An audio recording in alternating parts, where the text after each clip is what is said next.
Hello guys.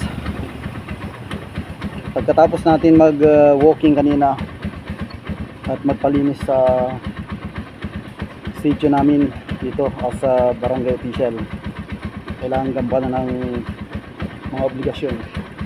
So now, aalis tayo, pupunta tayo ng Piao Falls.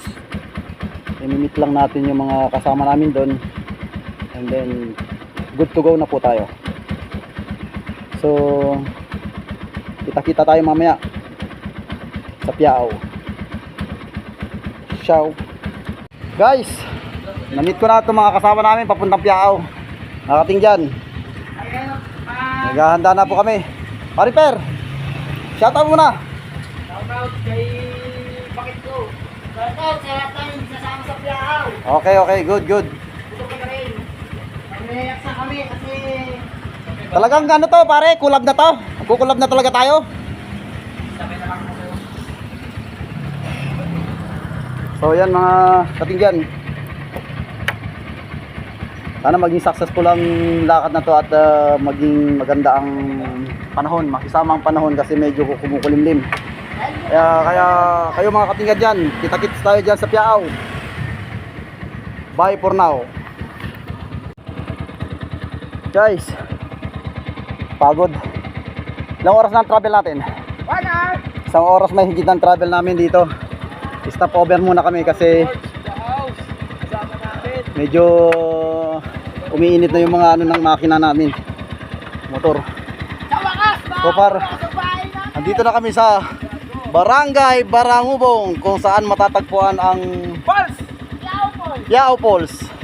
Pinarayo. So guys,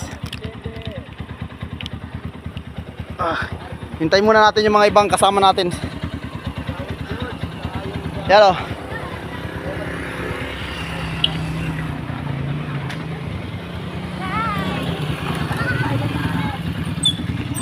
Maraming pupunta sa Piao mga katinggan. At kaya muna tayo dito sa marker ng Barangubong. Pagod. Isang oras ang biyahe, no? My God. Ba't wala may iba? Asan na sila?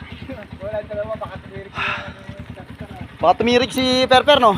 Titinig yun. Malakas yun. Malakas kalabaw. Ang dumi na ng motor ko, ah. Guys. Welcome to my vlog. Sa tinagal-tagal ng panahon, ngayon lang ako makakarating ng Piao Falls. Pero actually, taga Nueva Ecija ko, pero hindi, first time ko palang mapupuntahan to. So guys, kita-kita tayo mamaya dyan, ah.